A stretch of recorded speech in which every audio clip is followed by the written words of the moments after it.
29 years old, $47,000 a year, $0 saved. Let me say that again. Zero. Not because he was lazy, not because he was stupid, because nobody ever taught him the one thing that actually determines whether you build wealth or stay broke your entire life. Right now, over 60% of Americans are living paycheck to paycheck. Not minimum wage workers, not teenagers, people with jobs, people with salaries, people who were doing everything they were told to do. Marcus was one of them. $23,000 in debt, a life that looked fine from the outside and was bleeding out from the inside. But here's the part nobody talks about. It was not his fault. He was playing a game that was designed for him to lose, and he had no idea. His name is Marcus, and what he figured out at 29 changed everything. Stay with me, because this one concept is going to change the way you see every dollar in your life. To understand where Marcus ended up, you have to understand where he started. Southside Chicago, a school where survival mattered more than algebra.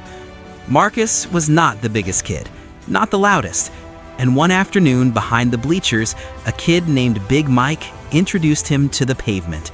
Busted lip, bruised ego. But you know what hurt the most? Not the punch. It was the feeling of having zero control, of being helpless, of being at the mercy of a system that was bigger than him. Sound familiar? That night, Marcus found a boxing gym 2 blocks away. $6 a session. 365 days straight. Rain, snow, school nights. 1,000 hours of showing up when everything inside him said quit. And a year later, when he crossed paths with Big Mike again, the conversation lasted 30 seconds. Here is what Marcus learned that day. Weakness is a choice, and if he could transform his body in 12 months with nothing but one decision and discipline, he could transform his bank account too. He just needed to find the gym for money. Let me ask you something. If you wrote down every single dollar you spend every month, would you like what you see? Marcus did not. At 29, he sat at his kitchen table and did something most Americans never do. He ran his own financial audit. $47,000 a year, about $3,900 a month after taxes. Seemed like enough, until he started writing the other column. Rent, $1,400. Car payment, $480. Car insurance, $160. Credit card minimums, $220. Subscriptions he forgot he even had. Netflix, Hulu, Spotify, Amazon, a gym app he opened twice, $97 a month. Starbucks every morning, lunch out 4 days a week. By the time the list was done, almost nothing was left. And here is the twist. Marcus was not broke because he did not earn enough. He was broke because he was living a life that was designed to keep him that way. Every subscription, every car payment, every credit card minimum, those companies had built entire systems to make sure his money flowed toward them automatically every single month. And Marcus had never once stopped to ask the question, which of these things is making me richer? And which of these things is making someone else richer? Right now, the average American carries over $6,000 in credit card debt at an average interest rate of 21%. That means they are paying over $1,000 a year just in interest, not paying down debt, just interest. Money that disappears every year forever. Marcus stared at his list and felt sick. 2 weeks later, Marcus walked into a used bookstore on Michigan Avenue. $3. That is what changed his life. A worn-out paperback with an orange cover. Rich Dad, Poor Dad. He read it in one night, and for the first time, someone explained money in a way that actually made sense. 2 words. That is the entire game. Assets and liabilities. Here is the definition nobody taught you in school. An asset puts money into your pocket every month, whether you work or not. A liability takes money out of your pocket every month, whether you like it or not. That is it. Rich people spend their lives buying assets.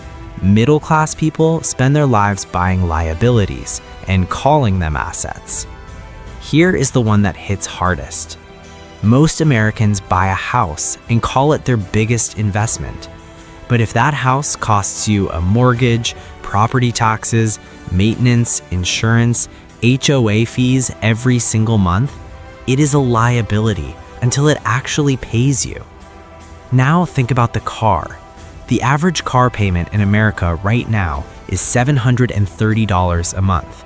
$730 leaving your pocket every single month, guaranteed. But here's the question Marcus asked himself. What if instead of that car payment, you put $700 a month into an index fund? Historically, the S&P 500 has averaged around 8 to 10% annually, not guaranteed, but consistent over decades. At that rate, in 10 years, you would have over $140,000. In 20 years, over $500,000. Same money, completely different decision. Marcus read that page 3 times. He'd been playing the game his entire life without knowing the rules. And the people who wrote those rules, honestly, never felt the need to explain them. The next morning, Marcus made his first real financial move. He called the dealership, sold the car, got out from under that $480 monthly anchor, bought a used Honda Civic for $6,000 cash. Then he called the credit card company, negotiated a lower rate, set up autopay. Then he opened a brokerage account. $200, his first ever index fund purchase, S&P 500. He did not feel like an investor. He felt like a guy from the south side of Chicago making a $200 bet on himself. But he did it anyway. Around the same time, he met Sarah.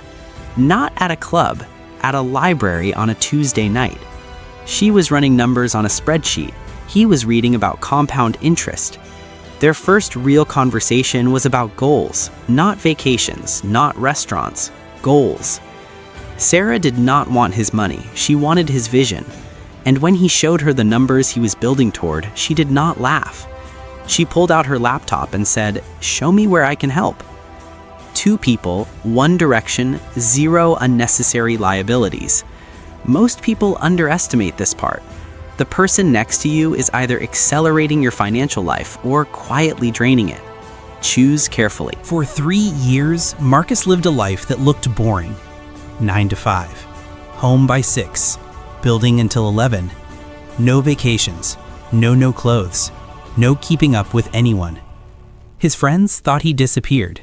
He did. He disappeared from the life that was keeping him broke. Now here's the part that most people never stay long enough to see.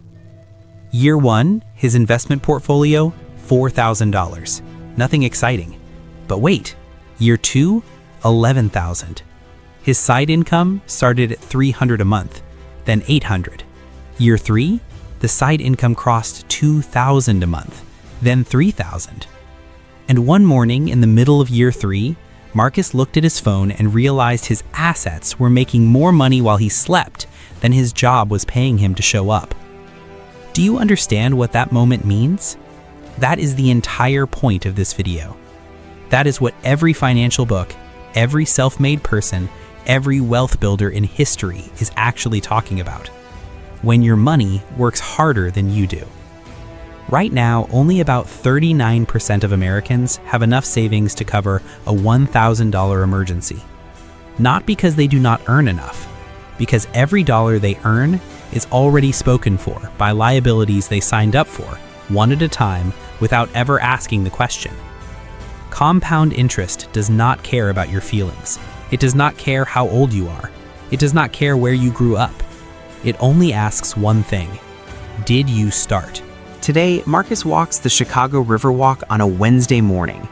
Not because he won the lottery, not because someone handed him a check, because 3 years ago, at a kitchen table at 11 p.m., he asked himself one question. Which of these things is making me richer? And everything changed.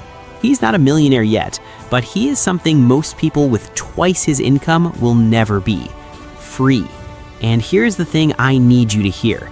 Freedom does not come from earning more. It comes from understanding the difference between what you own and what owns you. So here's what I want you to do right now. Tonight, open your Notes app. Write down your top 5 monthly expenses. Then next to each one, write one word: asset or liability. That list is your starting point. Not next month, not when you get a raise, tonight. And then drop it in the comments. Tell me one thing on that list you are going to change, because the people who do that exercise tonight are the ones who look back 3 years from now and cannot believe they almost kept living the other way. If this video hit different, you already know what to do. Subscribe to Better Path HQ, because the next video is going to break down exactly how Marcus built his first 3 income streams from zero with no startup capital. You do not want to miss that one. Your 3-year clock starts right now.